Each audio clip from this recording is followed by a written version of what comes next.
Yes, Kwanzaa, who was back from on Tuesday, would like to volunteer again because I think she's got a naming thing that she wants to ask you about. So let Okay. me go to her. Hi, Josh. Again, Hey. I'm trying to wait for someone to volunteer, but if no one wants to volunteer, then I will again. Okay. Okay. Fine with me. Um, Awesome. okay. So you have a question, or you want to walk through sort of a quick creation of a sort of 1+1+1 newsletter for you? Sure. What Okay. I had just asked about the naming thing. So we're going to use Chilitude for our newsletter name, and I wondered what you thought about that. Kind of like latitude, chilitude. I don't mind it, but assuming you're going with the sort of Bahamas lifestyle angle that we Hmm. talked about, I would have Bahamas in it. Okay. So I might go,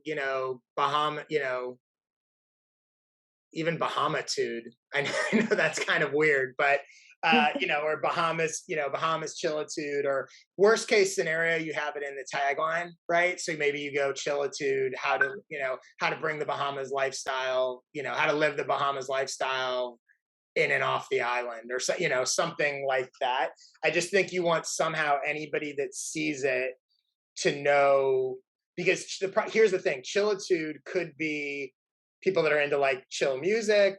It could be a relaxation thing. I think you want to hit like this is a Bahamas lifestyle thing. So you can either do that in the name, or at least I would do it in the tagline if you go that way. But the underlying sort of tone or vibe, I think, is right. Like you're conveying like this is a lifestyle. I just think you want to connect it to Bahamas. And Yeah, I should keep it Bahamas in general, not Exuma, because Exuma is the island where we're located. Bahamas is really big. There's like 700 islands. So I don't know enough to answer that, Right. to be honest with you. So my instinct would say Bahamas, because Right. I think mostly you're more catering to people that are coming from the outside than Right. people that are on the island, right? So if you were really catering locally, then I would absolutely say Exuma. But I think you're catering for people from the outside, and my guess is that most of them and most of your target audience doesn't necessarily know. They're like, I want to go to the Bahamas, and then their next step is trying to figure out, well, where do I go? So I think you want to capture them, whereas they may not know. Like again, me for example, I don't know Exuma in context, but oh, Bahamas, like yeah, I've always thought about going to Bahamas, So I Right. think I would do that, even though it's really about Exuma. so Right. we It have sounds more like the Bahamas island life or something Yeah. like that. Hmm. Uh, yeah, we have LaDonna in the chat. She asked, "Why isn't the name of your bar a good name for your newsletter?" Your What's the name of the bar? Is that is it Chat. chat? I to me it's not necessarily bad, but I just think that it starts with sort of figuring out your target audience. My guess is your target audience, you want to reach a bunch of people that haven't been to the bar yet, in addition to people that have been to the bar, haven't been to Exuma yet, right? I think those people, they don't know what Chat and Chill is, they don't know what Exuma is, they know Bahamas, right? So again, this is also the big difference between email marketing versus newsletter, right? You're doing a newsletter in part as a magnet to attract people, not to connect with the people who are sort of your existing audience. So that's why I think you need to use the language and terms and phrases that they know, or that they have a reference point to, draw them in, and then lead them down the rabbit hole of, hey, you're interested in the Bahamas, you're going to come to Exuma. And hey, you're going to come to Exuma, you're going to come to Chat and Chill, right? You're drawing them in, as opposed to sort of doing the opposite. So that would be my advice. Gotcha. Thank you very And much. by the way, that would be my advice about that, would be completely different if you were focused on the locals, right? Because if you're focused on the locals, to your point, it's not about Bahamas, not really even about Exuma. It's about this neighborhood, this bar, right? Your target audience is very different then, so your language is different. But I think the people you want to reach are the people that are not already living there. Okay. Hello, Donna. Hi, thank you so much. I am similar to Kwanzaa in that tourism. I'm in the tourism industry, Mhm. and so I like the tips that you've given her in terms of focusing on what that lifestyle is for the person. Um, when I see newsletters in my industry, like the cruise lines already have their own industry, right? I mean, their own newsletters, and they're all over talking about their products. So I don't really want to do that. And so Yeah. I'm trying to pull out that lifestyle piece that you're talking about. But as a travel advisor, there's such a broad spectrum. Like, how do I narrow it down? So that's why I'm volunteering for the 1+1+1. Okay. Like, So let's talk about your topic for a second. Who do you really want to reach? So your goal, you work as a travel advisor. Your right, goal, I assume, is to get people to hire you to help you plan their travel. exactly. Okay, who's the ideal audience? I actually made notes Who are here. your ideal clients? Um, you mean in terms of like their demographics, like that kind of thing, or Well, yeah, who are they? What do they want? they're experience seekers? You know, their bucket list check off Hmm. people. They want their port collectors. They Hmm. like places like you know, the chat and chill. It's something local. They want authentic experiences. You know, they like, you know, art and culture and lifestyle. Families, couples. Couples, you know, people who are in the latter part of their career or retired, so they can take longer vacations. They want the exotic destinations, things like that. Adventurer types. Adventurer to soft adventure, so you're talking golf, snorkeling. You know, they want to do hiking, and you know, they're really into photography and things like that. Okay. And they want they're more interested in sort of off the beaten road stuff as opposed to the like tourist traps, or not necessarily. They don't want the tourist traps. A lot of them are at the been there, done that, and they're looking for something new. Okay. And it's not cruise specific. It doesn't have to be cruise specific. And right now, cruises is still kind of hurting. Right. So, Okay. but I would like to capture that audience as well long term. Okay. So this is really sort of rough. I would hone this in more, but Okay. basically I would take that sort of demographic, but think in terms of psychographic, right? So if it was, let's say you had a newsletter, uh, this is a terrible name, but I would come up with an actual name for it, right?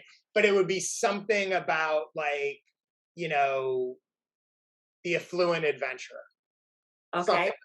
You want to pick a name that your ideal audience, now you might help lots of other people, but your ideal client, right, would go, I'm that, right? Or I want to be that, right? I'm an affluent adventurer, right?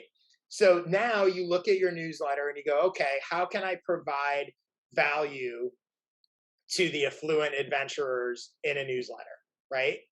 What do they actually value? What do they want, right? And so I would actually, a good starting place would be like, come up with a list of questions, right? They want to know, like, how do I find the place that isn't the tourist trap, right? They want to know, how do I find places to go? When I go to these places, what do I do? How do I book it? Do we go just as a couple? Do we go with friends? Like, you would know better than me, right? But you make a list Right. of sort of all the things that those people are thinking about. Then you would create the answer to each of those questions can be your piece of original content. I'm doing a sort of 1+1, right? So in Right. one issue, you might go, this is a very basic one, but you know, how to choose your one item of original things might be 5 ways to choose your next your next affluent adventure, right? Building up the branding. Then, Okay. whoops. Then so that would be the one thing you created, and again, it could be a blog post, it could be a resource on your website. You can get really creative and have people take a quiz that tells them what place they should go, where they should go next based on their interests. Anyway, that's your piece of original content. Your piece of curated content is you could find a basic example is you could find some article or video detailing an amazing trip that someone took. You could go on YouTube, right? There's all sorts of videos of people going, this was my vacation and so we went to the chat and chill, whatever it is, right? But you could find a great video about some exciting place that people went and share that and go, hey, if you're going to go here, this is an amazing look at like what this place is like, right? Okay. Then your wild card could be as simple as, so it could be incredible photos of a place. It could be you find like an amazing photo on Instagram of some place, right? And it's like our adventurer's photo of the day or whatever, right? Or you could have one of your clients, you could always feature a client's photo. I sent so and so to this place and this is their photo of the amazing waterfall they went to, right? Which is subtly telling people, hey, I can send you to places like this, right? It's Right. promotion without it's content as promotion. Or the other thing you could do is you could put a question in there and your wild card could be, tell me where you're planning to go next. Reply to my email, tell me where you're planning to go, and I will tell you the best hidden gem to go when you're there. Love that. Everybody on your list is going to reply. Right. Right. I love that. And you go, hey, and now you've struck up a rapport. So maybe you didn't book that trip, but they're going to go there and they're going to go, oh, wow. And they're going to see you as sort of an expert. So that's a very basic 1+1+1 newsletter, very repeatable, right? Each time, you're answering one question or thing they want, that title again, probably not the right title, but that idea, Affluent Adventurer. Here's what's really interesting, like to what you were saying about cruises and all these other places have their own emails. You don't want to do what they're doing. What's interesting is you have the opportunity to build an audience that they're going to be dying to reach. Okay. Like if your newsletter really worked, you could see how you could actually start monetizing it because you could go, hey, cruise line, you want to sponsor my Affluent Adventurer, whatever. And that would never happen if you were just doing, it's the LaDonna Travel Advisor newsletter. Right. You're building, and this goes back to the sort of newsletter versus email marketing that we talked about in the beginning. So that's how I would do it. I think it's an amazing niche. You just have to sort of think through who are your ideal people. And I think there's a lot of opportunity as long as you're giving people, those specific people stuff that they value and find interesting, it can work really well. Okay, awesome. That's a great framework that you've given me. And I had asked earlier in the chat, like I don't have a blog. So do you have to have a blog to do a newsletter? No, you can put all the content just in the newsletter, but Right. once you've already done, and by the way, just let's use the example we just did. So I assume you use social media in some way, some platform, something. So the example we just did, all three of those items are 3 social posts that will do very well, right? So no, you don't have to have a blog, you don't have to have a website, but once you're creating this content in the newsletter anyway, it's kind of a cut and paste job. So you might want to consider having it because then it can also get found in search and all that other sort of stuff. But you don't have to have it. But the stuff you're creating for this newsletter is very easy. And again, because you're doing relatively short stuff, it works really well as social posts. So you've gotten a newsletter and 3 social posts out of it. Thank you, Josh. You're welcome. Appreciate it. Thank you. Let's see. We have a few more questions. Saab asked when you were showing the people clicking links in the newsletter, saying the data and interpretation makes sense, but with so many links, could we also assume that some people click the top links of the newsletter and stopped reading? It's possible. I mean, one thing I'll say is that what I found in mine is the top links well, it's a little misleading because the first link is always the thing I created myself, right? So my audience is likely to click that. But actually in the one that I showed you, the link that had the most clicks, I think was third or fourth of the 5. And my link was first, but it had the fewest clicks, and it had the fewest clicks because it was how to get coaching clients. So only people that are interested in coaching clients are going to click it. So it may skew a little bit to the placement, but for the most part, I found that it doesn't really make that much difference. Gotcha. Okay, we have one other question. So if I include links in my newsletter, do I want to send readers away from my content? I mean, don't I want them to stay, or how do I get them to come back if I send them to curated content? Come back to the newsletter. Yeah. So the newsletter's in your inbox, right? So they're automatically going to go back anytime they're back in your inbox. The other piece about this is what you want. What you want is them to find at least one thing you sent them in each issue valuable.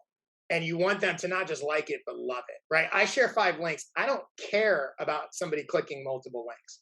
I want them to find one thing that they love. Because if they got one thing that they love or found really valuable, they're going to open the next time, right? So yes, I may have a bunch of links, but the goal is not how do I get them. If they click the first link and go read it and love it and don't ever come back, I don't care, because they loved it and they're going to open it the next time and they're going to share it. So the other thing that I didn't mention in this is when you do include, and this is a little more advanced, but when you do include links to other sites and other people's content, and I'll drop this in the chat, you can tag the end of your link with this little bit of code. So you just put your link and then you put that little snippet that's in the chat. It's just $UTM_source equals, and then your newsletter name. What happens when you do this is anyone that clicks your link and goes to the other person's website, when they check their traffic, instead of it just saying it came from email and they don't know where it came from, they're going to see it came from your newsletter.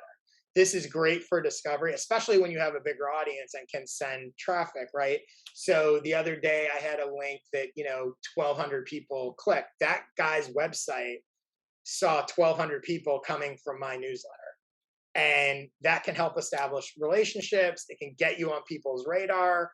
Even using the LaDonna example, like if she built a big audience and included a link to a cruise site sales page, or maybe, perfect example, she included a link to Kwanzaa's website, and Kwanzaa goes, wow, this news, what's this adventurers newsletter that sent me 300 people? All of a sudden she's going to reach out to LaDonna and go, hey, we should talk. Like maybe there's something we can do. So there's advantages to sending traffic to other people as well. So I would not worry about sending people away. You really just want to worry on, am I giving them value? If you're giving them value, they're going to keep coming back.